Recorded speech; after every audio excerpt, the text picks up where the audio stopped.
자, 보겠습니다. 자, 우리 그래서 대륙이동설은 과거 현아로 모였던 대륙 판게아가 오랜 시간 걸쳐 갈라지고 이동하여 현재와 같은 대륙 분포가 되었던 학설로 베게너가 주장했고요. 이 베게너가 여러 증거들이 있었어요. 대륙이 이동했을 거야 라고 한 증거들이 있었습니다. 그 증거들이 4가지가 있는데요. 이걸로 이제 학설을 이제 그럴 거라고 발표를 한 거죠. 첫 번째가 뭐냐면요. 대륙의 해안선 모습입니다. 대륙 해안선 모습. 그래서 대륙 보시면 그러니까 여기 얘기하는 거예요. 여기. 지금 여기 우리나라 여기 있어요. 우리나라 여기 있으니까 여기가 태평양이고 여기 대서양 저기 그 남아메리카 해안선이랑 아프리카 동쪽 해안선이랑 요렇게 원래 이렇게 만나면 딱 퍼즐처럼 만나는 것다. 원래는 붙어 있다가 떨어진 거다라고 주장한 거죠. 그래서 아프리카 서쪽, 내가 거꾸로 얘기했네. 자, 남아메리카 동쪽이랑 아프리카 서쪽이랑 해안선 잘 들어맞는다 해서 요거 첫 번째 증거. 두 번째 증거는 화석 분포입니다. 화석. 자, 멀리 떨어진 대륙에 흩어져 있는 같은 종의 화석 분포 지역이 연결된다라고 했는데요. 이게 무슨 얘기냐면 같은 종이 살 수도 있죠. 지금 그러니까 무슨 얘기냐면 뭐 우리나라에도 토끼가 있고 저기 미국에도 토끼가 있을 거 아닙니까? 그래서 토끼라는 종은 여러 가지 걸쳐 있지만 그게 환경이 다른 곳에 멀리 떨어져 있으면 어때요? 같은 토끼라 하더라도 모습이나 이런 것들이 달라 보이게 되죠. 너네 미국 토끼 봤어요? 아니 미국이 아니라 유럽 토끼 봤어요? 유럽 토끼? 무섭게 생겼단 말이야. 본 적 없어? 알죠? 뭔지. 우리 유튜브. 아니 유튜브 보고 본 적이 없다고? 어머 도라에몽 누가 검색하셨어? 유럽 토끼. 유럽 토끼 이렇게 생겼다고. 캥거루 아니에요? 유럽 토끼 이렇게 생겼다고. 우리 토끼랑 좀 다르게 생겼죠. 자, 이거. 자, 어쨌든 이렇게 다르게 생겼으니까 환경이 달라지면 모습이나 이런 게 다르지만 지금 멀리 떨어져 있는 대륙인데도 같은 종의 같은 비슷한 화석들이 연결돼서 찾아졌더라. 그래서 원래는 같이 붙어 있었을 거다라는 거고요. 산맥도 마찬가지입니다. 산맥도 보시면 우리 아까 여기가 붙어 있을 거라고 예상했었잖아요. 그러니까 그걸 다 봤더니 이렇게 길게 연결되는 산맥이 발견이 되더라라는 겁니다. 여기 아메리카에서 이게 로키 산맥일 거야. 로키 산맥이 이렇게 끊겨 있는 것처럼 보이지만 유럽까지 연결해 보면 쭉 이어지는 산맥 모양이 완성된다라는 거고요. 빙하도 마찬가지입니다. 빙하가 현재는 남극에밖에 없잖아요. 그래서 요 주변에 원래대로 원래 붙어있던 대로 붙여보면 그 근처에도 빙하의 흔적들이 남아 있습니다. 그래서 펭귄 있잖아, 펭귄이 남극에 살잖아요. 알아요? 네. 펭귄이 남극에만 사는 게 아니라 아프리카에도 삽니다. 아프리카 요쪽에도 살고요. 그 다음에 남아메리카 요쪽에도 살아요. 이렇게 근처에 살죠. 그러니까 요 근처. 그러니까 요것도 붙어있던 증거가 될 수 있겠죠? 어쨌든 그런데 이런 증거들 이것들 보기에 이제 학자들이 보기에 말이 되는 것 같아. 이거 뭐 그럴 수 있죠. 되게 설득력 있는 증거란 말이야. 그럼에도 불구하고 받아들여지지 않은 이유는 뭐 때문에? 그럼 왜 대륙이 움직였냐? 대륙이 이렇게 움직였다. 원래는 붙어 있었다. 그런 것 같아. 근데 왜 움직였어?에 대한 설명을 하지 못했습니다. 대륙이 이동하는 원동력을 설명하지 못했어. 그래서 대륙 이동설 받아들여지지 않았어요. 그리고 한참 후에 대륙이 움직인다는 걸 알아냈고 그래서 뭐 했어? 옛날에 베게너란 사람이 이런 증거들로 이런 주장을 했구나. 얘가 첫 번째구나 해서 책에 실리게 된 겁니다. 제가 알기로는 베게너가 죽을 때까지 이 설이 받아들여지지 않은 걸로 알고 있어요. 지금은 교과서에 실렸죠. 자, 그래서 대륙이동설은 발표 당시에 인정을 못 받았는데 이후에 이제 여러 증거 그리고 대륙이동의 새로운 증거 때문에 원동력이 밝혀지고 그 다음에 이제 이렇게 됐다는 거고요. 실제로 이제 연구에서 알아낸 건 판구조론입니다. 판구조론. 자, 판구조론은 뭐 하는 거예요? 판이 움직인다는 건데, 이제 대륙이 움직이는 게 아니라 판이 움직여요, 판이. 자, 판은 뭐냐면 지각과, 가장 바깥쪽 지각과 멘틀 윗부분을 포함하고 있는 단단한 암석층입니다. 그러니까 우리 대륙 지각 지각 배웠잖아요. 지각이랑 멘틀을 배웠죠. 지각과 멘틀 사이에 있는 경계면이 모호면이라고 그랬거든요. 기억나시는지 모르겠네요. 모호로 비치치 불연속면. 자, 어쨌든 그 사이에서 지각과 멘틀 일부분을 이렇게 통째로 판이라고 합니다. 이 판을 왜 구별하냐면요. 그러니까 그림을 하나 그려볼까요? 그 지구가 이렇게 있잖아요. 지구가 이렇게 지구가 있어요. 지구가 있으면 지구 안에 핵이 있다 그랬고 핵은 뜨거워. 그리고 판이 지각과 멘틀 윗부분의 판이 어떻게 돼 있다고 생각하면 되냐면 멘틀에 떠 있다고 생각하면 돼요. 배처럼 이렇게 떠 있다고 생각하시면 됩니다. 이런 식으로. 물에다가 나무 띄워놓으면 뜨잖아요. 그런 것처럼 이렇게 떠 있다고 생각하시면 돼요. 이건 그 설명하기 위한 그림입니다. 실제로 이렇게 생겼다는 건 아니고요. 자, 어쨌든 그럼 어떤 일이 생기냐면 핵이 뜨겁잖아요. 그러니까 뜨거운 쪽에 있는 멘틀은 위로 올라가. 그리고 핵이랑 먼 바깥쪽의 멘틀은 차가워져서 밑으로 내려가. 그러면 채워서 돌아. 이걸 우리가 배웠어요. 대류입니다. 대류가 일어나요. 그러면 밑에서 내가 여기 떠 있는데 밑에 있는 애가 이렇게 돌아. 그러면 위에 있는 애도 당연히 이쪽으로 움직이죠. 여기 있는 멘틀은 이렇게 돌아. 그럼 얘는 일로 움직여. 여기 있는 애는 일로 돌아. 그럼 얘는 이렇게 움직여. 어떤 일이 생기냐면 얘는 어때요? 시간이 지나면 얘는 일로 가고 얘는 일로 가면 어때요? 두두두두두두두 만나죠. 그럼 판과 판이 만났어요. 그러면 얘는 일로 밀고 얘는 일로 밀을 거란 말이야. 이렇게 꾹꾹꾹꾹꾹 꽉꽉. 뭐가 일어날까요? 폭발, 산. 야, 그쵸. 땅이랑 땅이 부딪히니까 지진이 일어나는 거예요. 지진이. 산. 자, 지진이 일어나고요. 실제로 요렇게 대륙이랑 만나서 밀면 어떻게 돼요? 솟아올려. 산이 됩니다. 그 대표적인 게 히말라야죠. 히말라야는 그래서 실제로 지금도 높아지고 있어요. 높이가 점점 높아지고 있습니다. 왜냐면 판이 지금 부딪히고 있는 중이라서요. 그럼 반대로 멀어지면 어떻게 되겠어요? 멀어지면 여기가 갈라지겠죠. 갈라진 채로 있지는 않고요. 보통 화산이 분출해가지고요. 산맥이 생깁니다. 바다 밑에서 보통 일어나고요. 그 다음 이렇게 되는 것도 있어요. 이렇게 만나서 이렇게 지나. 그럼 얘는 일로 가고 얘는 일로 가는데 부딪혀서 이렇게 간단 말이야. 그럼 여기도 끼끼끼꼭 하겠죠. 그래서 여기서 지진이 진짜 많이 일어나요. 이 부분. 그걸 다시 설명해 보겠습니다. 자, 여기 이렇게 판이 있어요. 지구를 이루는 판들이 여기 있는데 여기 내가 얘기한 여기가 판과 판이 만나서 밀어가지고 솟아오른 부분입니다. 여기 히말라야가 있는 거죠. 산맥이. 이쪽에 있어요. 그 다음 내가 여기 얘기한 요거 얘는 일로 가고 얘는 일로 가서 스쳐 지나가는 거. 여기서 지진 활동이 엄청 많이 일어납니다. 여기가 산 안드레스 단층이라 그래서 지진이 많이 일어나요. 영화도 있어요. 영화도. 자, 그 다음에 이제 우리나라 쪽 볼까요? 우리나라 여기 있죠. 우리나라 여기 있고요. 그 다음 일본이 여기 있죠.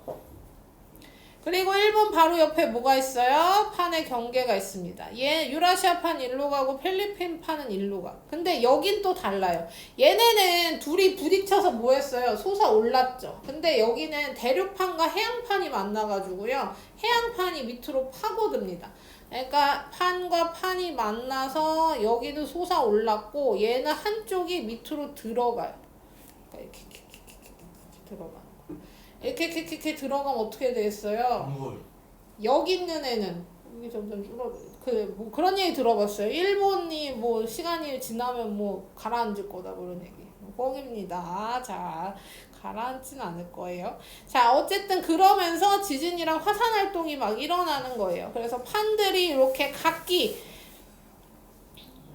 여기도 볼까요? 여기는 바다잖아요. 바다 중앙에 여기 있고 얜 일로 가고 얜 일로 가면서 벌어지죠. 그러면서 아까 얘기했듯이 화산이 분출해서 산맥이 생깁니다. 여기 산맥이 생겨. 이걸 해령이라고 할 거예요. 해령.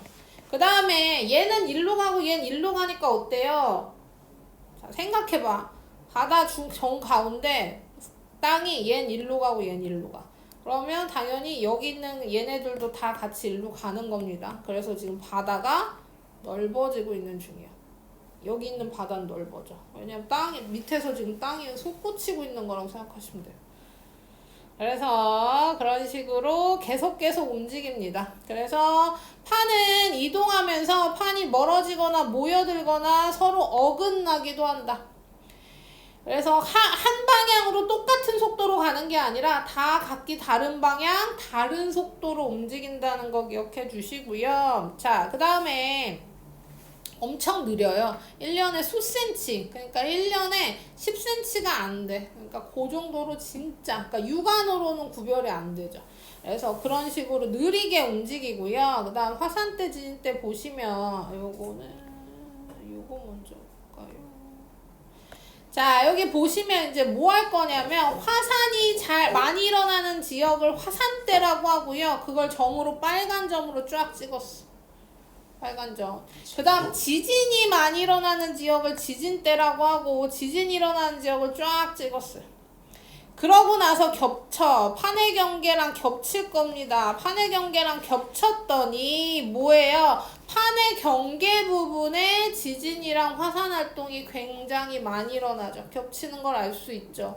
특히나 어디가 제일 많냐면 여기 태평양 요 부분에 제일 밀집돼 있죠. 이걸 불의 고리라 그래서요. 지금 현재 지구에서 가장 활발하게 지진과 화산 활동이 일어나고 있는 지역. 우리나라랑 굉장히 가깝죠. 그렇죠. 그래서 일본이 맨날 지진 나고 하는 거 아니겠습니까? 자, 그래서 이렇게 겹칩니다. 그래서 판의 경계와 화산대, 지진대가 거의 일치한다. 그래서 판의 경계 부분에서 지진과 화산 활동이 많이 일어납니다. 그리고 또 뭐 기억해야 되냐면 지금 화산대랑 지진대 보면 알겠지만 파란 점이 빨간 점보다 훨씬 많아.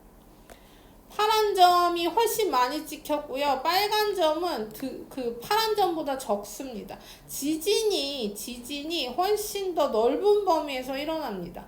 그 아까 얘기한 그 산 안드레스 단층이라 해서 이렇게 스쳐 지나가는 데 있죠. 요 부분에선 지진만 일어나고 화산이 일어나지 않아. 화산 활동이 일어나지 않아.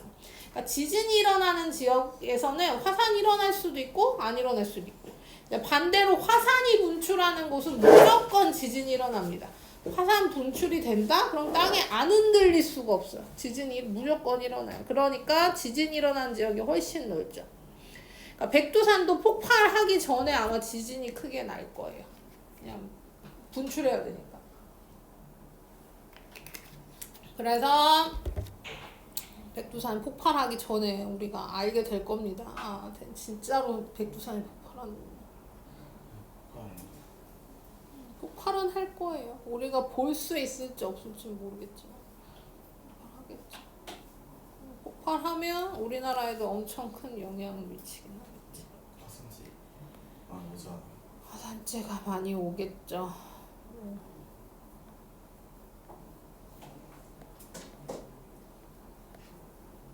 일어날 가능성이 적긴 하지만 0%는 아닙니다. 특히 너네는 더 본다. 더 확률이 높아지겠죠. 어쨌든 화산 때, 지진 때 기억하시고요. 판의 경계에서 거의 일치한다는 거 기억하시고, 우리나라도 예를 보자면 우리나라 맨날 옛날에 어떻게 배웠냐면요. 일본이 판의 경계와 가까우니까 일본은 지진과 화산 활동이 많이 일어나고 우리나라 일어나지 않는다고 이렇게 배웠는데요. 그렇지 않죠. 이제 우리나라도 지진에서 안전하진 않습니다. 우리도 지진이 잘 일어나요. 일본보다 잘 일어나는 건 아니지만 우리나라도 지진의 피해를 많이 입게 되지만 우리나라보다 판의 경계에 가까운 일본이 훨씬 더 지진과 화산 활동이 활발하게 일어난다. 이렇게 보시면 되겠습니다. 77쪽 푸세요.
자, 맞출까요?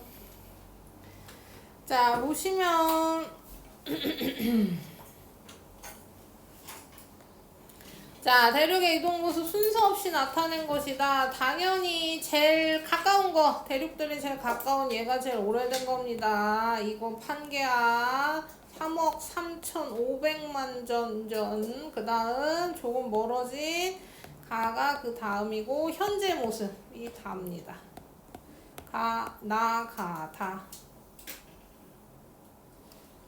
자, 대륙이동설에 대한 설명. 베게너가 처음 주장한 거 맞고요. 과거에는 모든 대륙이 하나로 모여있는 판계야. 대륙들이 점점 가까워지는 방향이 아니라 멀어지는 방향으로 분리된 거고 대륙 이동한 설명을 하지 못해서 받아들여지지 않았다. OXX. 자, 대륙이동설의 증거. 자, 그 두 대륙이 멀리 떨어진 두 대륙의 기후가 일치하는 건 증거가 되지 않아요. 나머지 기역, 디귿, 리을이 답. 입니다.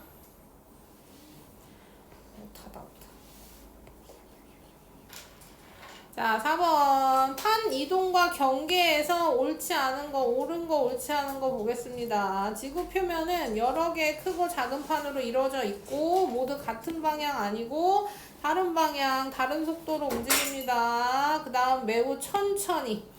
그래서 둘 다 X고 판의 경계에서 판은 항상 멀어지는 게 아니라 멀어지는 애도 있고 가까워지는 애도 있고 그냥 지나가는 애도 있다고 했죠. 그러니까 얘도 X. O, X, X, X. 자, 화산대와 지진대는 특정 지역의 좁고진 띠 모양으로 분포되며 판의 경계와 거의 일치한다.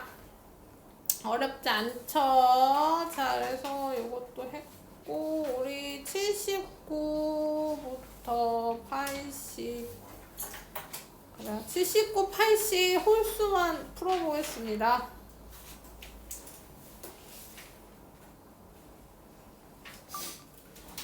자, 1번부터 보겠습니다. 대륙이동설에 대한 설명으로 옳지 않은 거, 틀린 거 찾아봅시다. 베게너가 주장한 거 맞고 대륙이동하는 원동력을 제시하지 못했어요. 그래서 인정받지 못했다.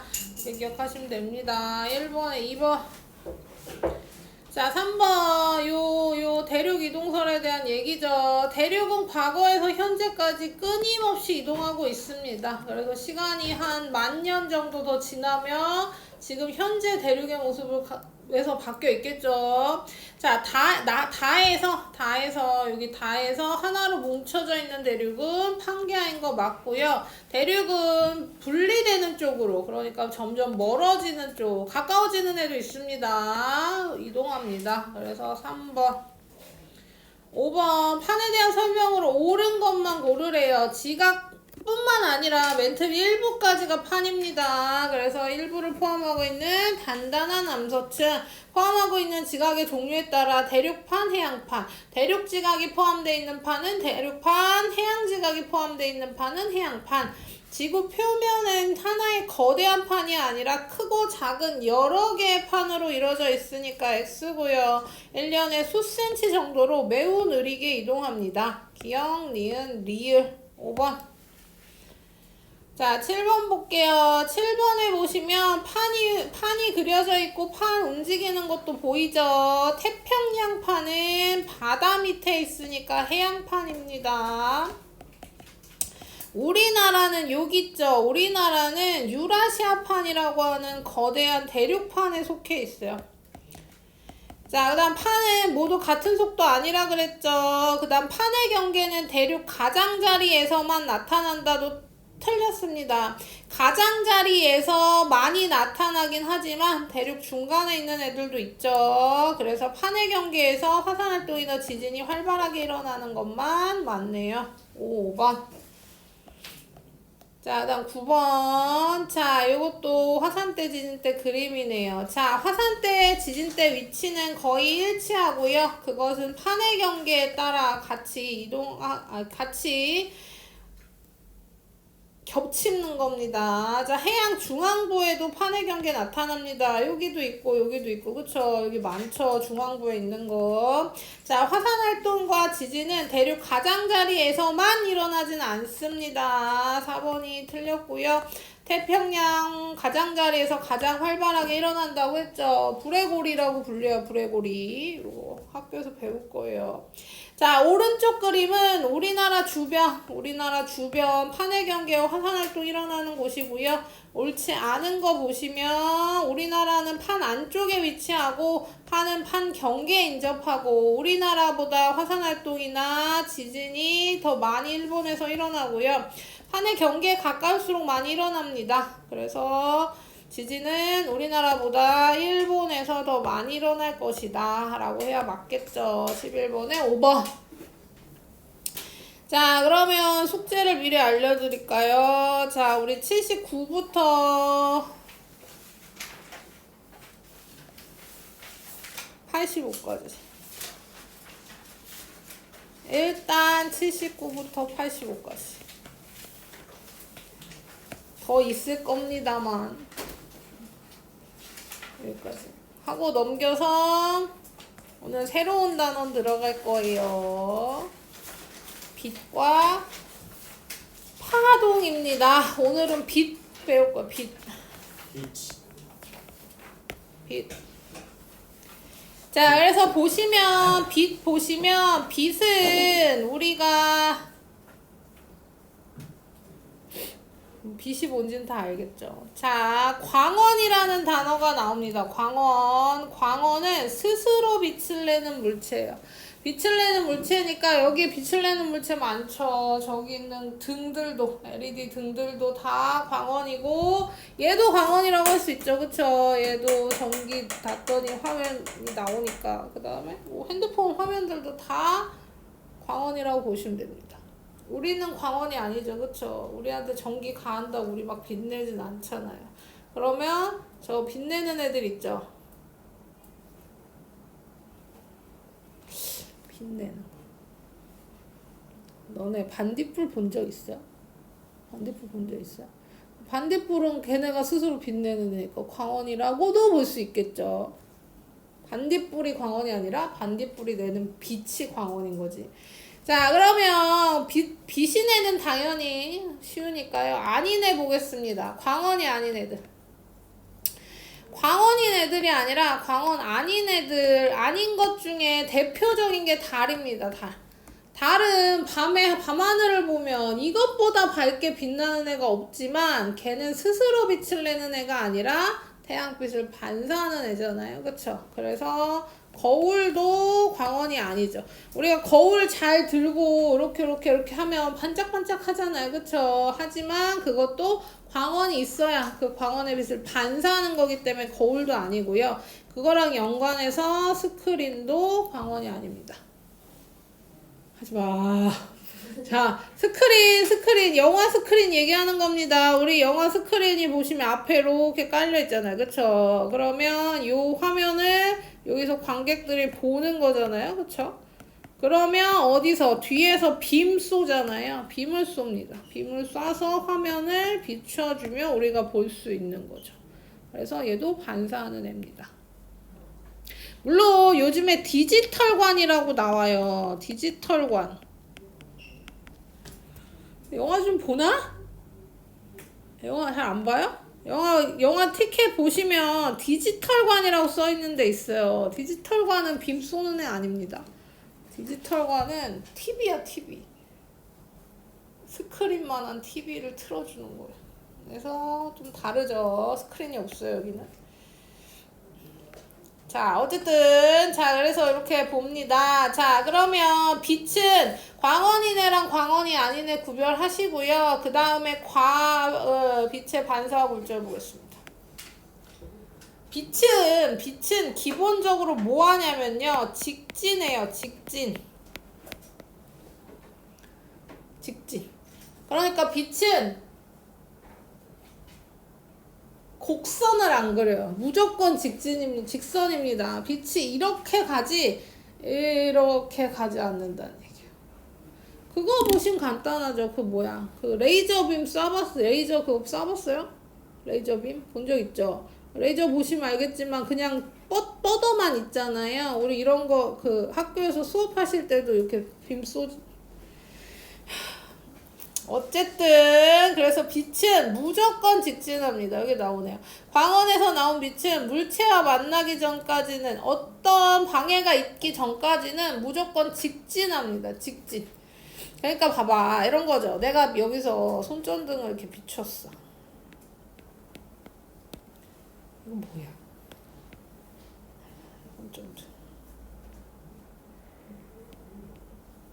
손전등 비췄어. 근데 뭐 했어요? 여기 물체가 막았어. 이야. 자, 이러면 어떻게 돼요? 여기 빛이 직진하니까 여기 있는 애들은 일로 통과하지만 여기를 지나는 애는 얘 때문에 막혔잖아요. 그럼 얘는 일로 통과를 못해. 그치? 그럼 어떻게 돼요? 여기는 어둡겠지. 어두워. 엄마야, 왜 이렇게 두꺼워? 여기는 빛이 안 가는 거야. 왜냐면 빛은 꺾지 못하니까 여기서 통과 못한 얘네들은 여기서 끝나. 그리고 여기는 통과되죠. 여기는 통과돼. 그러니까 얘가 여기를 통과해서 막 이렇게 가진 못한다는 얘기야. 그래서 뭐가 생기는 겁니까? 그림자가 생기는 겁니다. 여기 빛이 통과 못하니까. 그래서 이런 식으로 빛은 직진한다. 빛은 직진한다. 언제까지? 다른 물체랑 만나기 전까지. 그럼 다른 물체를 만나면 어떻게 되냐? 반사하거나 굴절하는 거죠. 자, 반사부터 보겠습니다. 반사는 광원에서 나온 빛이 물체 경계 진행 방향을 바뀌어 되돌아 나오는 현상입니다. 그러니까 튕겨 나오는 게 반사예요. 튕겨 나와. 반사. 굴절은 통과하긴 통과하는데 꺾이는 게 굴절입니다. 자, 반사부터 설명할게요. 반사는 반사면이 있죠. 반사면. 거울이 대표적입니다. 거울인 반사면에 빛이 들어오는 거예요. 뭐요? 빛이 들어오는 거. 이 빛을 뭐라 그러냐면 입사광선이라고 합니다. 입사광선. 들어오는 빛. 경계면에 들어오는 빛. 그럼 뭐 한다 그랬어요? 반사한다 그랬죠. 반사광선. 반사되는 거야. 근데 이때 뭘 그을 거냐면요. 법선이라는 애를 그을 겁니다. 법선. 법선은 뭐냐면요. 법선은 경계면과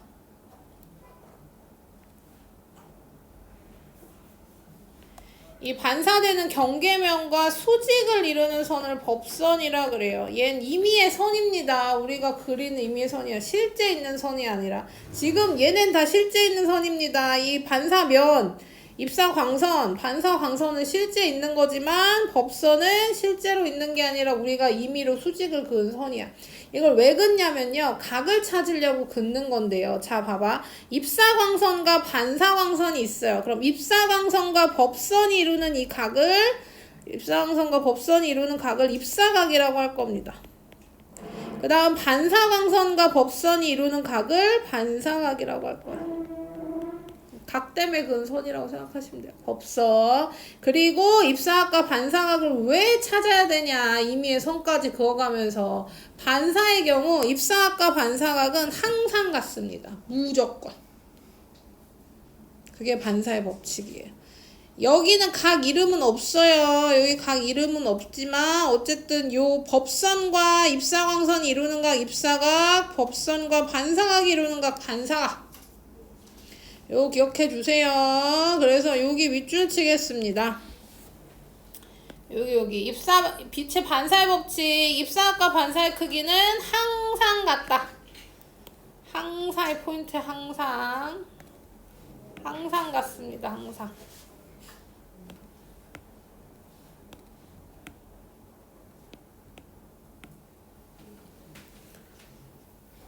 오늘 진짜 날이 푹하네요. 북한이라고요?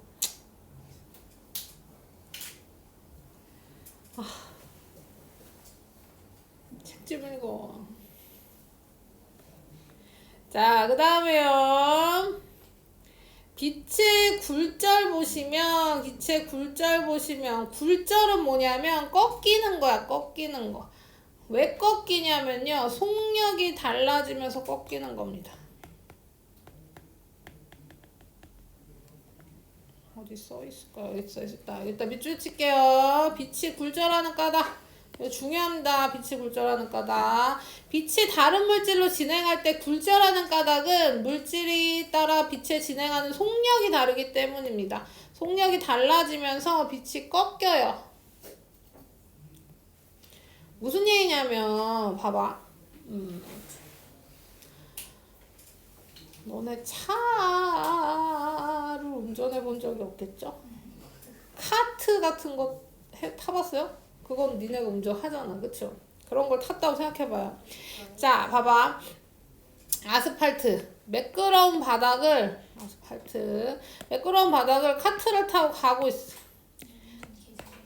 근데 운전을 아무리 잘해도 여기가 아스팔트야. 근데 운전을 잘못해가지고 잔디밭으로 들어간다고 생각해봅시다. 자, 잔디밭으로 들어가면 어떻게 되냐면요. 잔디밭으로 들어가면 지금 어때요? 얘랑 얘의 속력이 달라지겠죠. 그쵸? 아무리 차라고 하더라도 잔디밭으로 바퀴가 올라가는 순간 뭐 하겠어요? 속력이 느려집니다. 잔디밭은 바닥 상황이 다르잖아요. 그쵸? 얘는 속력이 느려지고 얘는 아직 안 느려지고 그러면서 차도 이렇게 가다가 갑자기 속력이 다른 애를 만나면 꺾여요.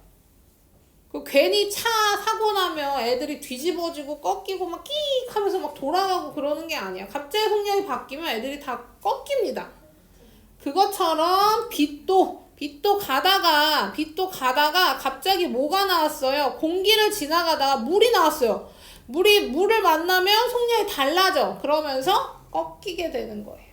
그래서 꺾인다, 굴절한다 라는 거고요. 그래서 다른 물질로 진행하면 속력이 달라지니까 꺾인다. 그걸 우리는 빛의 굴절이라고 한다. 여기까지 이해되죠?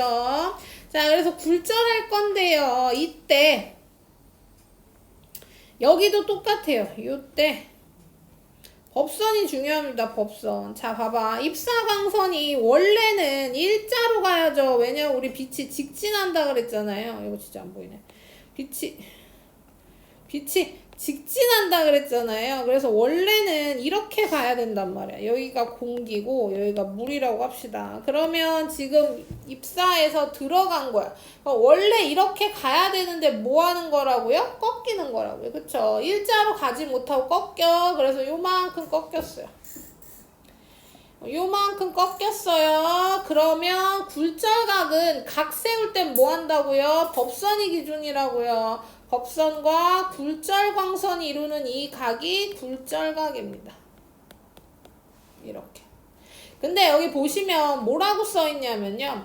빛이 굴절할 때 입사각이 커지면 굴절각도 커진대. 이건 무슨 얘기냐면 내가 입사각이 이만큼이잖아요. 내가 입사각을 크게 이쪽으로 더 꺾어서 요만큼 꺾어서 넣었어요. 그럼 원래는 일자로 가는 요 방향. 일자 아니에요? 이 정도면 일자인가? 요렇게 들어가야 되는 게 아까 봐봐. 여기 잘 들어봐요. 지금 처음 1번에 초록색인 애가 일로 들어갔잖아요. 그랬더니 굴절각이 요만큼 나왔죠. 그쵸? 근데 우리 2번은 요렇게 들어갈 거란 말이에요. 이렇게 들어가면 이 꺾이는 정도가 똑같아요. 꺾이는 정도가 똑같아서 얘는 요만큼만 꺾일 거란 말이죠. 그러면 굴절각이 요렇게 커집니다. 그래서 무슨 얘기냐면 1번에 입사각이 요만큼일 때 굴절각이 요만큼이었다면 2번에 입사각이 이만큼일 때 굴절각도 요렇게 커진다 얘기입니다. 그래서 입사각이 크게 들어가면 굴절각도 커진다. 그 얘기는 무슨 얘기랑 똑같냐면 굴절되는 정도가 똑같다는 얘기입니다. 공기에서 물로 갈 때는 항상 똑같은 만큼만 꺾인다. 뭐 이렇게 생각하셔도 돼요. 듣고 있죠? 자, 그 다음에 물체를 보는 과정 보겠습니다. 물체를 보는 과정. 물체를 보기 위해선 빛이 있어야 되고 그 빛이 우리 눈으로 들어와야 됩니다. 자, 보시면 그러니까 얘가 보이잖아. 지금 너네 다 이거 보이죠? 이게 보이는 이유는 우리가 광원 밑에 있기 때문이야. 광원 밑에 없으면 얘가 안 보인다는 얘기입니다. 근데 이게 너네 조금 느낌이 안 오죠? 왜냐면 너희는 광원이 전혀 없는 공간에 거의 없어 봤어. 그거 봐봐라. 내가 불을 꺼. 좀 어두워졌죠? 하지만 물체 다 보이죠? 그쵸? 왜냐면 여기도 광원이고 저기 광원이잖아. 그쵸? 빛이 들어오고 있잖아요. 보인단 말이야. 그러면 얘도 TV도 끄고 저기 있는 커튼을 가라.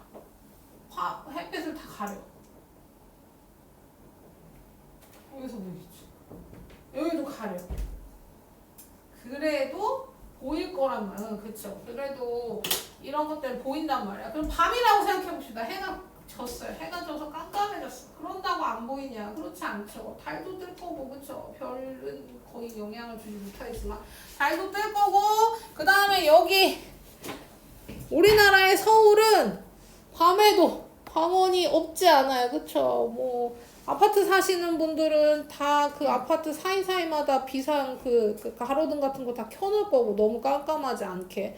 그 다음에 차 지나가면 차 라이트 계속 왔다 갔다 할 거고 뭐 하여튼 여러 가지 뭐 주변에 상가 있으면 상가 불 계속 켜져 있을 거고 그래서 완전 깜깜한 광원이 없는 상태를 우리가 많이 겪어보지 못했어.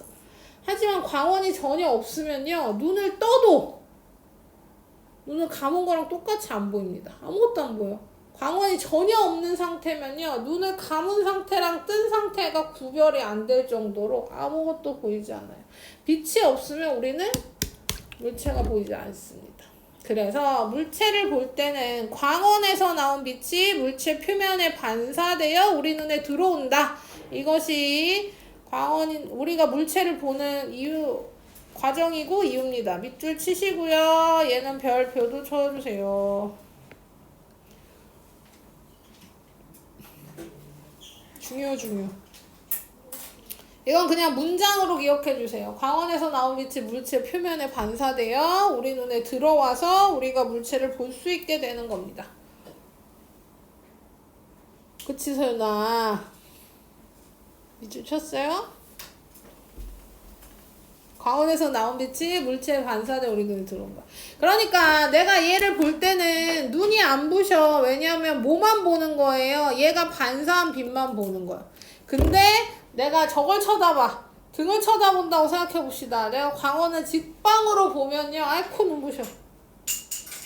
오래 못 쳐다봐요. 사실 생각보다 이 등 오래 쳐다보기 쉽지 않아. 눈 되게 불편해요. 그 광원에서 나온 빛이 우리 눈으로 바로 다이렉트로 오기 때문에 그렇습니다. 그래서 햇빛을 오래 쳐다보면 안 좋아요.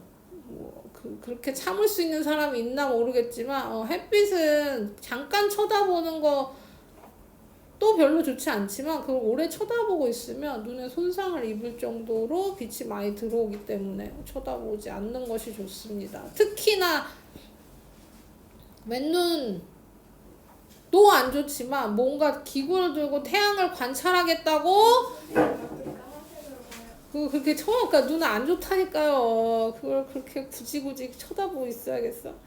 자, 그래서 어쨌든 잘한다 아주 그래.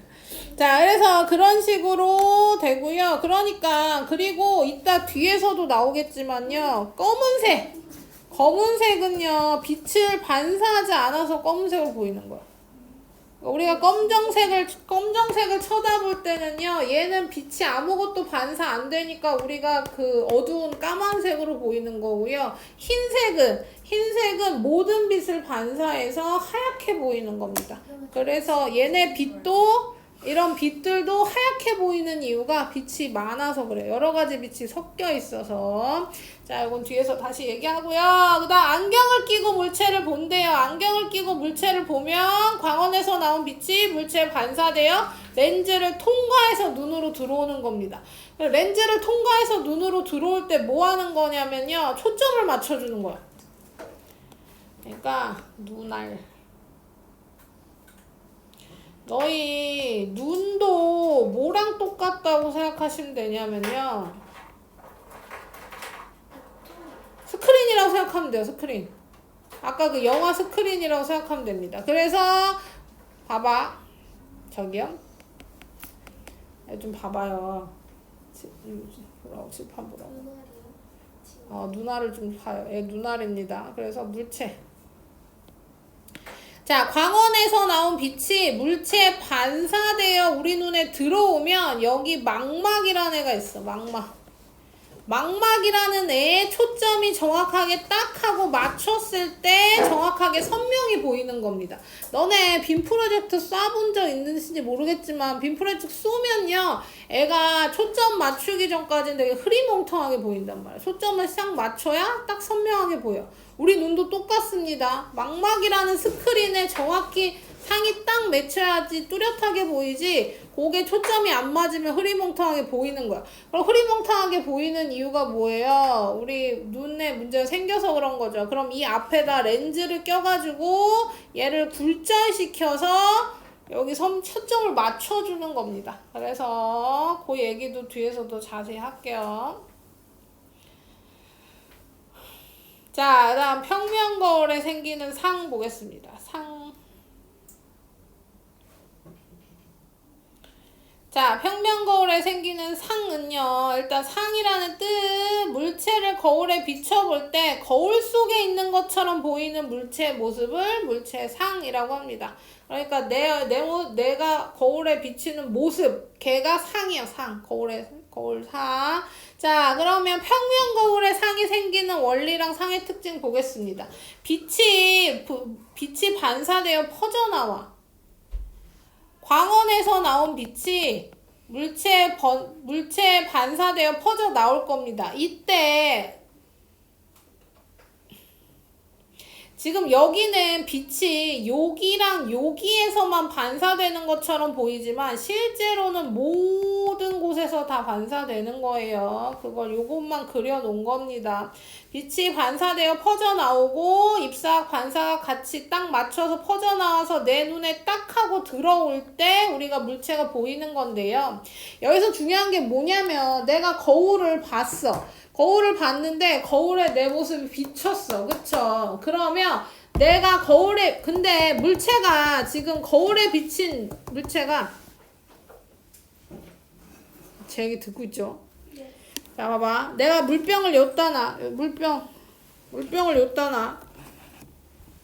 아니야, 물병 말고. 이거 봅시다. 이 달력이 여기 있어. 이 달력 여기 있어.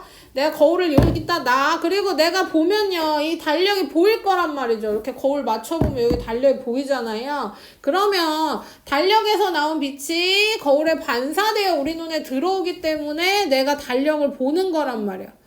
그쵸? 달력에서 나온 빛이 거울에 반사되어 우리 눈에 들어오면 얘가 달력이 이 거울에 상이 보이는 거란 말이야. 근데 이때 우리 눈은 어떤 착각을 하냐면요. 제가 지금 내 뒤에 있잖아요. 근데 거울에 상이 맺히면 거울에서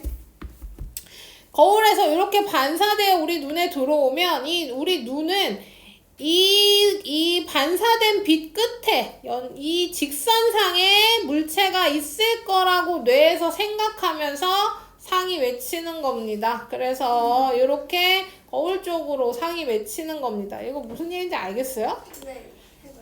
쌤이 되게 자, 그러니까 물체에서 반사된 빛이 우리 눈에 들어와서 물체를 보는 건데 이때 우리 뇌랑 눈은 어떤 생각을 하냐면요. 빛이 반사되어 왔음에도 불구하고 이 빛 끝에 일직선, 직진되는 빛 끝에 상이 있을 거라고 뇌에서 착각해서 보이는 거야. 그렇게 생각하시면 됩니다. 알겠습니까? 자, 그래서 평면 거울 상은 어때요? 우리 모습과 똑같이 보이죠? 크기도 같고요. 모양도 같습니다. 뭐만 달라요? 평면 거울에 비친 상은 나랑 뭐가 달라요? 다른 건 다 똑같아. 크기도 같고 모양도 같고 그다음 거리도 같습니다. 거리도. 내가 거울을 이렇게 보면 내가 여기서 여기까지 한 50cm 떨어져 있으면 거울과 상도 50cm 떨어져 있다고. 내가 이렇게 가까이 와서 10cm에 내가 비추면 얘도 10cm 가까이 와. 그러니까 거울과 나 사이의 거리랑 거울랑 상 사이의 거리가 같아요. 거리도 같고 크기도 같고 모양도 같은데 다른 게 하나 있죠. 다른 거 알잖아요. 다른 거 뭐예요? 좌우 반대. 그쵸. 좌우가 반대입니다. 좌우 대칭으로 보여요. 그러니까 내가 오른손 들면 쟤는 왼쪽 손 드는 거잖아요. 그쵸. 그것만 다르다는 거 기억해 주시고, 그래서 평면 거울은 우리 물체 볼 때 사용한다. 세면대, 전신, 손거울. 우리 모습 볼 때 사용하는 게 평면 거울이다. 좋아요. 평면 거울에 생기는 상은 아까도 얘기했지만 모양도 같고 크기도 같고 거리도 같지만 좌우만 반대다. 어쨌든 우리 모습을 그대로 비춰주기 때문에 그대로 볼 때 사용된다. 이렇게 보시면 되고요. 지금 제가 설명하고 있잖아요. 그만해. 자, 그 다음에 문제 풀기 전에요. 이것도 설명하고 문제 풀겠습니다. 이제 평면 거울이 아니라 구면 거울에 대한 얘기를 할 거예요. 얘도 거울이고 구면 거울입니다. 구면 거울은 평평하지 않고 구로 돼 있는데 하나는 바깥이 볼록 거울, 그다음 하나는 오목 거울입니다. 자, 그래서 볼록 거울부터 보시면 거울은 빛을 반사하잖아요. 그쵸? 반사해서 빛이 왔을 때 그 경계면과 법선 그어서 입사각 반사각 같이 반사하면 볼록 거울은 빛을 어떻게 하냐면 퍼지게 해요. 빛을 퍼지게 합니다. 오목 거울은 빛이 들어와서 반사되는 모양이 뭐 어떻게 되냐면 빛을 한 점에서 모아줍니다. 볼록 거울, 오목 거울은 그런 차이가 생기면서 뭐도 차이가 생기냐면요. 상도 달라져요. 아까 평면 거울은 모양도 크기도 다 동일하다 그랬잖아요. 근데 볼록 거울은 빛을 퍼지게 하는 성질 때문에 작게 보입니다. 작게. 항상 작게 보여요. 항상 실제보다 작아. 가까이 있으면 커지고 멀면 작아지는 건 똑같은데요. 어쨌든 실물보다 작습니다. 그래서 아주 멀리 있을 때든 가까이 있을 때든 그냥 멀리 있을 때든 작고 바로선 모양이에요. 바로선 모양. 근데 오목 거울은 좀 다릅니다. 오목 거울은 빛을 모아주면서 가까이 있을 때 실제보다 훨씬 커 보여요. 우리 돋보기, 볼록 렌즈로 돋보기 보면 애가 커 보이잖아요. 그런 것처럼 오목 거울도 실제보다 크고 바로선상으로 보입니다. 가까이 있으면 크게 보여. 근데 얘의 특징은 뭐냐면요. 멀어지면 어느 순간 상이 뒤집힙니다. 뒤집혀 보여요. 그리고 상이 점점 작아집니다. 그런 특징이 있어요. 자, 다시 볼록 거울부터 보겠습니다. 볼록 거울은 항상 작고 바론선상으로 보이는 대신에 뭐가 있냐면요. 시야가 넓어. 그러니까 많이 보여요. 애들이 작게 보이는 대신에 많이 보여요. 그리고 확대돼 보이는 애들은 확대되는 대신에 좁게 보이는 거죠. 그래서 많이 보입니다. 그거 이용한 게 뭐냐면요. 도로 안전 거울이랑 편의점 거울입니다. 편의점 거울이 뭔지 알아요? 뭔지 느낌 와요? 편의점 거울. 편의점에서 파는 거울이 아니라 CCTV 대신 거는 거울. 본 적 있어요? 본 것도 없고 경한 것도 없고. 자, 봐봐. 무슨 얘기냐면 여기 계산대에 저희 CU로 생각해 볼까요? CU 보시면 계산대가 있지. 여기 문이 있으면 계산대 있잖아요. 여기 계산대란 말이야. 사람이 여기 서 있을 거 아니야. 여기 계산대고. 그 다음에 여기 매대 이렇게 있죠. 이렇게 있죠. 그럼 여기서 내가 무슨 짓을 하면 이 물건 때문에 얘가 안 보이잖아요. 그쵸? 그래서 뭐 했어요? 요즘에 CCTV를 달죠. 그쵸? 옛날에 CCTV 없을 땐 뭘 달았냐면요. 이만한 거울을 달았어. 저런 사이드에다 거울을 달아. 그러면 얘가 여기서 숨어서 뭘 하더라도 이 거울에 비춰서 내가 뭐 하는지 보는 겁니다. 그래서 시야가 넓은 애를 사용하는 거고요. 그 다음에 나오는 이 도로 안전 거울은 뭐냐면요. 이것도 많이 보셨을 거예요. 요즘에 좀 유행이죠. 도로 안전 거울이 유행인 게 아니라 여기서 사진 찍는 유행이죠. 주황 색깔이더라고요. 이런 걸로다가 이렇게 돼 있어가지고 여기 길 가다 보면 거울이 있잖아요. 이거 본 적 있죠? 이거 왜 있는지 알아요?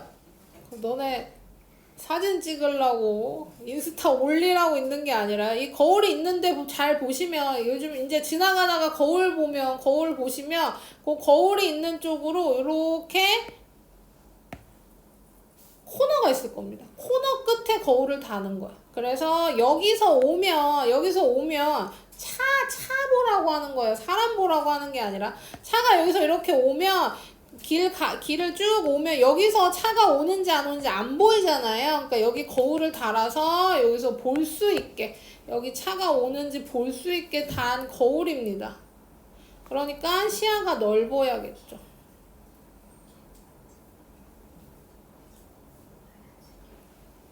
그 다음에 어디에도 이 거울, 이 볼록 거울을 쓰냐면요. 자동차 사이드미러 옆에 달리네. 옆에 달리네. 특히 조수석. 차가 이렇게 있으면 여기가 운전석이면 조수석 옆에 있는 요 사이드미러 보시면 문구가 써 있습니다. 토끼. 토끼. 무서운 토끼. 그 사이드미러. 문구. 이거 본 적 있어요? 그 너네 조수석에 잘 앉을 거 아니에요. 운전석엔 안 앉을 거니까. 확대 확대.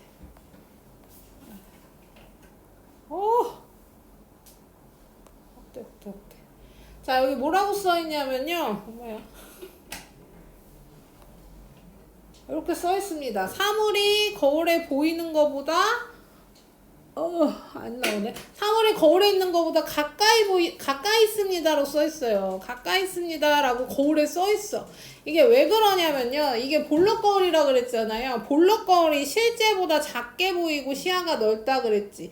이게 작게 보이니까 운전하고 가다 이 사이드 미러를 보면 작게 보이니까 자꾸 뇌가 착각해. 뭐라고? 멀리 있다고 착각하는 거야. 작으면 멀다라고 착각하는 거예요. 실제로는 안 그런데. 그래서 거울에 써놓는 거야. 착각하지 마세요. 얘는 실제보다 가까이, 보이는 것보다 가까이 있습니다. 라고 계속 써놓는 거죠. 왜 그러냐면, 볼록 거울을 썼기 때문입니다. 평면 거울 썼으면 이런 일이 안 생기겠지만, 왜 볼록 거울을 쓰냐면, 아까도 얘기했듯이, 볼록 거울은 작게 보이는 대신에 많이 보여. 근데 우리가 운전석에 있고 저 조수석 사이드미러에서 물체를 볼 때는 조금만 보이면 안 되죠. 많이 보여야 사고를 덜 나니까 많이 보이게 하기 위해서 볼록 렌즈를 썼다. 자, 그 다음 오목 거울도 볼게요. 오목 거울은 치과용 거울과 태양열 조르기, 자동차 전조등. 치과용 거울은 뭐 이용하는 거냐면 크게 보기 위한 겁니다. 크게 보이는 거. 치과는 많이 가봤겠지. 치과 가면 요즘에는 사진 많이 찍지만요. 옛날에는 치아 안쪽, 이 안쪽까지 보기 위해서 거울이 이렇게 달려있는 이런 펜 같은 거울로 봤어요. 안쪽을. 안쪽 볼 때는 거울로 봤습니다. 이때는 확 크게 보이는 게 좋으니까 이때는 오목 거울을 썼죠. 보시면 그 화장용 거울 있잖아요. 요즘에 나오는 화장용 거울 중에 이렇게 열리는 애들 중에 한쪽은 그냥 보이고 한쪽은 확대돼 보이는 거울들이 있어요. 그럼 이 확대되는 거울은 오목 거울입니다. 오목 거울. 그래서 크게 보이기 위한 것도 있고요. 그 다음 태양열 조리기나 자동차 전조등은 뭐 이용하는 거냐면요. 빛을 모아주는 걸 이용하는 겁니다. 얘네 둘은 빛을 모으는 걸 이용하는 거예요. 태양열 조리기 알아요? 태양열 조리기? 아는 게 없어. 뭐 말 그대로죠. 태양열로 음식을 조리하는 거예요. 보신 적 있을 거예요. 태양열 조리기는 본 적이 있을 거예요.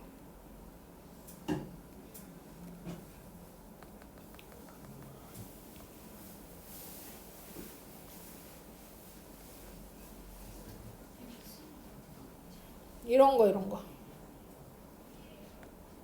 거. 이렇게 생겼습니다. 이렇게. 아, 이거 너무 이상해. 이렇게. 이게 대표적이에요. 요게 제일 대표적이네. 이렇게 생겼습니다. 이렇게. 그래서 햇빛을 모아서 가운데 있는 모이는 빛으로 음식을 할 수 있다가 태양열 조리기고요. 요거 되게 잘 돼요. 어떨 때만 잘 되냐면, 맑을 때만 잘 됩니다. 오늘 같은 날은 절대 안 돼요. 오늘은 태양열 조리기로 라면 못 끓여 먹지만 해가 쨍쨍한 날에는 요거 라면 같은 거는 금방 익힐 수 있습니다. 물도 잘 끓고요. 그래서 요거는 빛을 모으는 성질. 자동차 전조등도 마찬가지입니다. 자동차 전조등도 전조등이 뭔지는 알죠? 뭐가 나오면 다 너네가 모를까봐 걱정이야. 자동차 전조등은 이 앞부분 얘기하는 겁니다. 앞부분. 여기. 그러니까 여기. 여기가 전조등이야. 이 부분이 전조등인데요. 이거 확대해보면, 확대한 게 여기 있다. 여기 보시면 이렇게 돼 있는데요. 여기 자세히 안 보이네요. 이렇게 보시면 여기가 움푹 들어갔어요. 그래서 빛을 모아서 훨씬 더 밝게 보이게 하는 겁니다. 얘랑 걔랑 똑같아요. 손전등도 볼까? 자손전등.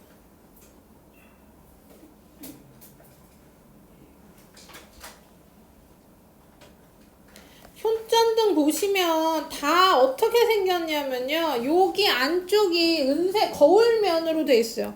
자, 여기 보시면 쭉 보면 알겠지만 다 거울면으로 돼 있죠. 이 안쪽이 이렇게 은색으로 돼 있잖아요. 이거 다 거울이거든요. 이렇게 돼 있는 이유도 빛을 모아서 더 밝게 보이게 하기 위함입니다. 그러니까 다시 정리하면 볼록 거울은 뭐 하는 거예요? 항상 작게 보이지만 시야가 넓어서 도로 안전 거울이나 편의점 거울로 넓은 범위 볼 때 사용하는 거고, 오목 거울은 가까이 있을 땐 크게 보이니까 확대한 거, 치과용 거울이나 화장용 거울에 쓰는 거고, 그 다음에 빛을 모아주니까 빛을 모으는 성질을 이용해서 태양열 조리기나 자동차 전조등에 사용된다. 그래서 우리 거울 한번 정리했고요. 일단 93쪽 풀게요.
풀어요 빨리.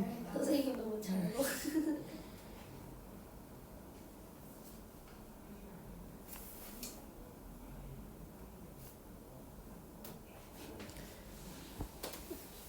뭐라고 하면 안 하면 그냥 안 푸는구만.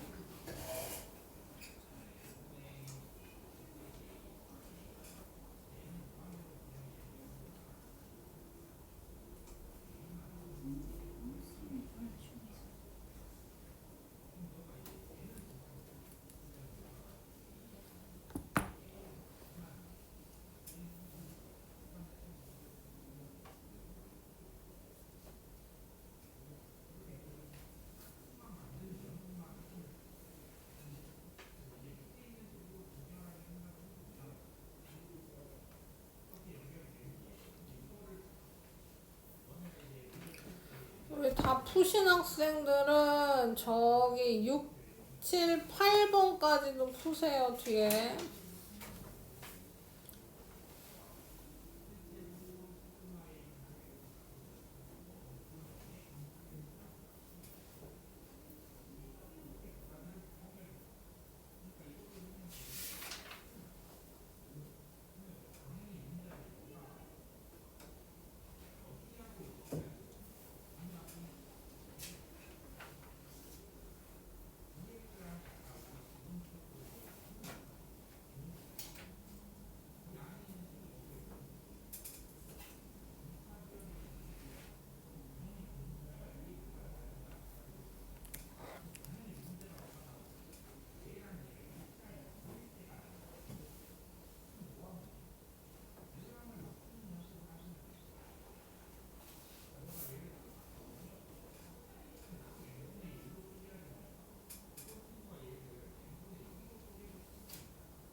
8번까지 푸는 거야. 8번까지요? 8번까지.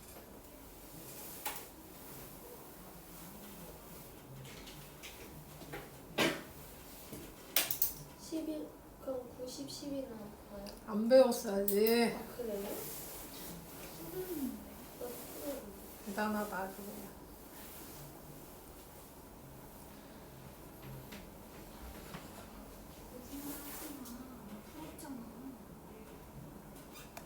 그거 풀었잖아.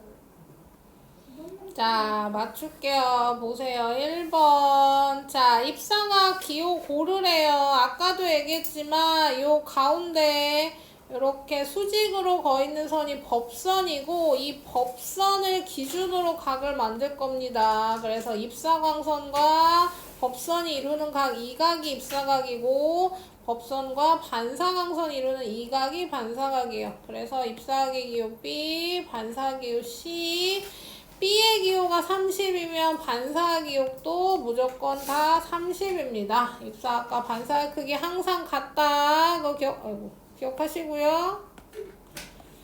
2번. 빛의 굴절은 빛이 한 물질에서 다른 물질로 진행할 때 경계면에서 빛의 직진 방향으로 꺾이는 현상을 굴절이라고 합니다. 그리고 굴절하는 빛과 법선이 이루는 각이 굴절각이고 입사각이 커지면 굴절각도 커진다고 했습니다. 꺾이는 법선 커진다. 물체를 보기 위해서 광원에서 나온 빛이 우리 눈에 들어오거나 물체에 반사된 빛이 우리 눈에 들어와야 됩니다. 그러니까 물체를 볼 땐 빛이 있어야 되고 그 빛이 우리 눈으로 들어와야 물체가 보이는 겁니다. 우리 눈으로 들어오지 않으면 아무리 여기 물체가 있어도 빛이 우리 눈에 안 들어온다? 그러면 안 보이는 거죠.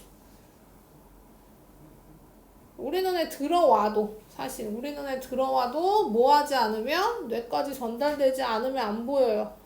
뇌가 정보를 처리하는 거기 때문에 눈에 들어왔어. 근데 시신경에 문제가 생겼어. 그럼 당연히 시야 확보가 안 되죠. 실제로 그런 경우 있어요. 뇌에 혹이 자라는데 뇌에 혹이 자라는데 그 뇌가 혹이 자라면서 시신경을 건드려.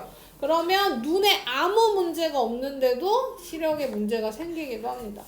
자, 4번. 물체에서 퍼져나온 빛이 거울면에 반사한다. 이게 풍면거울의 요칠상 맞죠? 자, 거울면에서 입사각보다 내가 얘기할 때 얘기하죠. 자, 거울면에서 입사각보다 작은 크기의 반사각이 반사될 수는 없습니다. 아까 계속 얘기했죠. 입사각 크기랑 반사각의 크기는 항상 같아요. 그래서 X. 거울 뒤에 생긴 상은 직진하는 빛이 거울 통과 못합니다. 무조건 빛은 반사에서 생기는 거예요. OXX. 자, 그 다음에 거울에서 물체까지 30cm 떨어져 있다면 상도 거울에서 30cm 떨어진 곳에 물체 상이 맺힐 겁니다. 그래서 30cm. 넘겨서 6번. 구면에서 평평하게 들어오는 빛의 경로 옳은 거 고르래요. 자, 오목거울은 빛을 반사시킬 때 뭐 할 거냐면 오목거울은 빛을 모아줄 거고요. 볼록거울은 빛을 퍼지게 할 겁니다. 그래서 옳은 건 3번, 4번. 7번. 볼록거울에 의한 생기는 상은 항상 바로선상이다. 맞죠? 볼록거울은 항상 작고 바로선상으로 보인다. 오목거울과 물체가 가까이 있을 때는 실물보다 크게 상이 맺힙니다. 그래서 얘도 X. 오목거울과 물체가 아주 멀리 있으면 거꾸로 작게 보여요. 이건 맞네요. 5. 8번. 볼록거울에 이용되는 얘는 많이 보이는 거 얘기하는 거라 그랬어. 시야가 넓은 거. 그래서 편의점 거울과 도로 안전 거울이고 오목거울에 이용되는 애는 크게 보이는 거 쓰거나 빛을 모아주는 거에 쓴다 그랬죠. 니은, 디귿, 미음. 됐습니까? 94쪽. 자, 요거 이어서 94쪽이요. 94쪽이에요. 자, 이어서 보시면 우리 지금 방금 한 게 이제 거울이잖아요. 그쵸? 볼록 거울, 오목 거울. 그럼 렌즈가 나올 겁니다. 렌즈, 오목 거울, 볼록. 오목 렌즈, 볼록 렌즈. 헷갈리시면 안 돼요. 거울과 렌즈는 다르죠. 만약에 안경에 거울을 끼면 어떻게 돼요? 난 앞이 안 보일 거야. 그치? 내 눈이 보이겠지. 그치? 내 눈이 보이겠지. 앞이 안 보여. 그래서 뭐 하는 거예요? 거울은 빛을 반사시키고 렌즈는 빛을 통과시킵니다. 빛을 통과시키는데 뭔가가 있으니까 빛이 꺾이면서 통과한다라고 생각하면 됩니다. 빛이 통과해요. 어쨌든 통과하는 게 렌즈입니다. 너네 안경 끼신 사람이 한 명밖에 없네. 자, 어쨌든 렌즈는 빛이 통과한다. 근데 잘 들어봐요. 여기서 포인트는 이거야. 볼록 렌즈는 빛을 한 점에 모아. 그러니까 오목 거울이랑 똑같아요, 성질이. 빛을 모으는 애는 오목 거울과 볼록 렌즈. 그 다음에 오목 렌즈는 빛을 퍼지게 해요. 그럼 얘도 뭐랑 똑같아요? 볼록 거울과 똑같아요. 빛을 모으게. 빛을 모으는 애랑 빛을 퍼지게 하는 애를 묶어야 된다는 얘기입니다. 빛을 모으는 애는 볼록 렌즈랑 오목 거울이에요. 빛을 퍼지게 하는 애는 오목 렌즈랑 볼록 거울입니다. 이걸 왜 묶냐면요. 이렇게 묶어야 되는 이유가 뭐냐면 얘네 둘이 상이 특징이 똑같아요. 빛을 모아서 생기는 거랑 빛을 퍼지게 해서 생기는 거기 때문에 상특징이 똑같습니다. 무슨 얘기냐면요. 오목 렌즈는 지금 볼록 거울과 상특징이 똑같다 그랬잖아요. 그래서 오목 렌즈는 항상 작게 보여요. 실물보다. 안경 끼신 사람이 한 명밖에 없지만요. 저기 낀 렌즈가 오목 렌즈일 거라고. 우리가 보통 청소년기에 끄는 렌즈는 오목 렌즈입니다. 그러니까 실제보다 작게 보여요. 그러니까 물체를 봤을 때 얘가 좀 더 작게 보여. 거꾸로도 마찬가지입니다. 오목 렌즈 끼면, 안경 끼면 내가 봤을 때 눈이 실제보다 작게 보여. 렌즈 끼고 있으면 실제보다 그 렌즈에 비춰지는 상의 모습이 작아집니다. 렌즈를 껴도 렌즈는 상관없죠. 렌즈는 눈 아래 맞춰서 끼는 거니까 그렇지 않습니다. 아니 그렇지 않다. 자, 어쨌든 그리고요. 그 다음에 오목 렌즈는 그래서 가까이 있든 멀리 있든 작게 보여. 그리고 뒤집어지지 않습니다. 항상 바로선상. 그러니까 우리가 렌즈 끼거나 안경을 끼더라도 멀리 있는 거 본다고 뒤집어지지 않죠. 근데 문제는 볼록 렌즈는 가까이 있는 게 커 보이네. 멀리 있는 건 거꾸로 보여. 작고 거꾸로. 그래서 우리가 나이가 먹어서 쓰는 돋보기라고 하는 안경이 있습니다. 볼록 렌즈로 되어 있는 안경이에요. 어른들이 노안이 오면 끼는 건데요. 어떨 때 끼냐면요. 핸드폰을 볼 때 핸드폰 화면이 작잖아요. 그러면 그 어린 학생들은 잘 안 보이면 어떻게 하냐면 이렇게 점점 가까이 너네 핸드폰 할 때 막 이러고 하잖아요. 이렇게 한단 말이야. 근데 어른들은 이렇게 하는 거보다 이렇게 하는 게 잘 볼 때가 있어요. 나이가 많으신 분들은 이렇게 핸드폰을 이렇게 안 하고 이렇게 합니다. 이게 노안이야, 노안. 그래서 멀리 있는 게 잘 안 보여. 그러면 뭐 해야 돼요? 볼록 렌즈를 껴야 되는데 이게 문제가 뭐냐면 볼록 렌즈는 멀리 있는 게 뒤집어 보인단 말이에요. 그래서 돋보기라고 하는 안경은요. 어떤 때만 끼냐면요.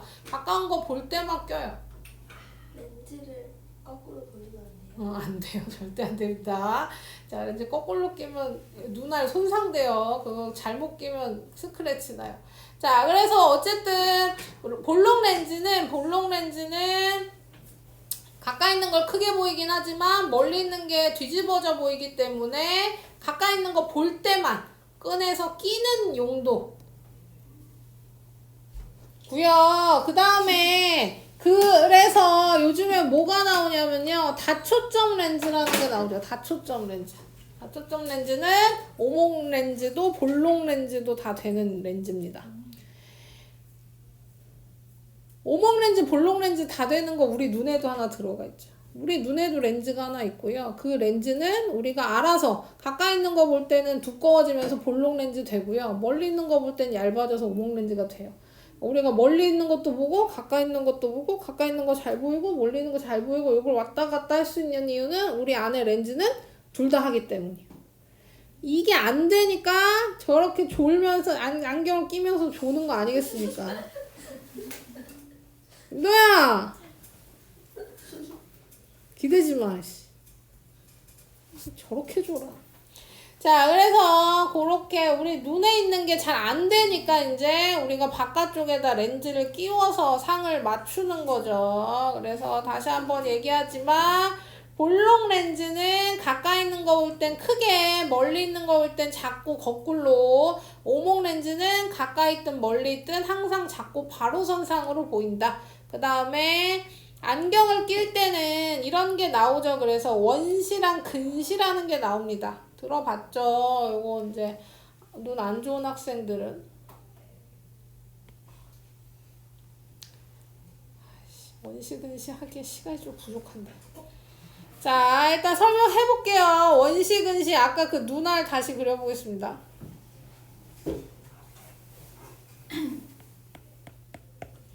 자, 이게 눈이고요. 이 앞에 내가 이렇게 그린 게 뭐냐면요. 수정체예요, 수정체. 이게 우리 눈의 렌즈의 역할을 하는 겁니다. 수정체, 렌즈 역할.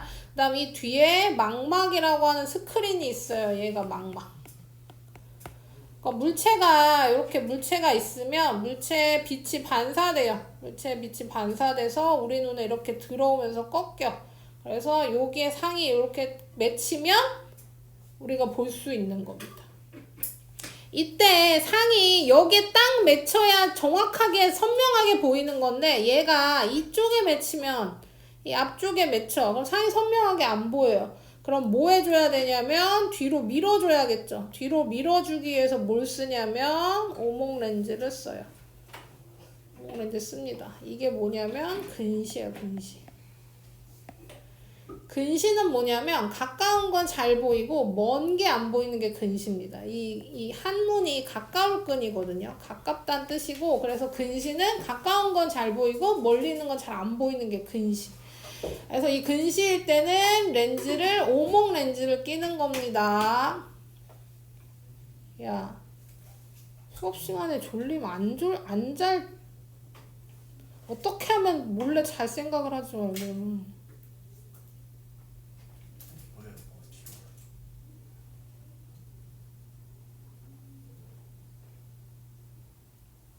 지금 어지러워서 졸고 있다는 얘기를 하고 싶은 거야? 쿨쿨 자놓고 혼나니까 어지럽대. 자, 그 다음에 이 망막 뒤편에 상이 맺히면 또 선명하게 안 보이겠죠. 이때는 뭐예요? 볼록 렌즈를 껴주는 겁니다. 볼록 렌즈. 볼록 렌즈를 껴주면 얘 상을 앞으로 잡아당겨서 상이 앞쪽에 맺히게 되는 거고 이게 원시입니다. 원시. 그래서 원시는 멀리 있는 거 보이는데 가까이 있는 게 안 보이는 거고 이때는 볼록 렌즈로 교정을 해주는 거지. 근시는 오목 렌즈로 교정을 해주는 거. 그래서 여기 볼록 렌즈는 원시 교정용 안경이고 오목 렌즈는 근시 교정용 안경이다. 이렇게 하는 겁니다.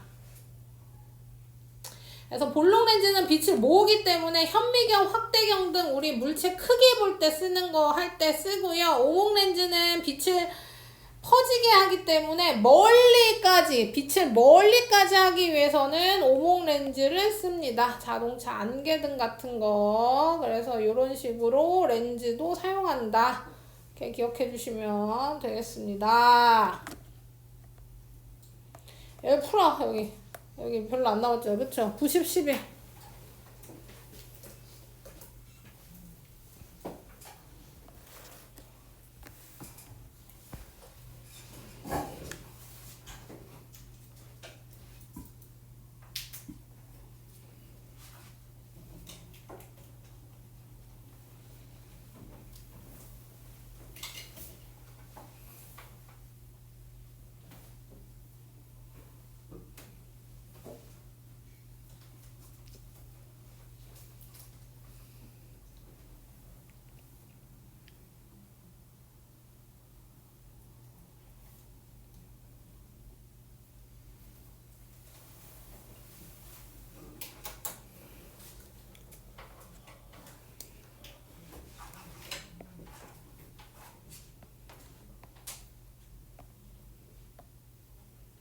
자, 이거 맞추고 끝낼게요. 9번 보시면 렌즈 통과한 빛 경로로 옳은 거. 자, 빛이 꺾여야 됩니다. 꺾여야 될 때 어떻게 꺾인다? 볼록 렌즈는 한 점에 모으고 오목 렌즈는 빛을 퍼지게 한다가 맞죠? 2번, 4번.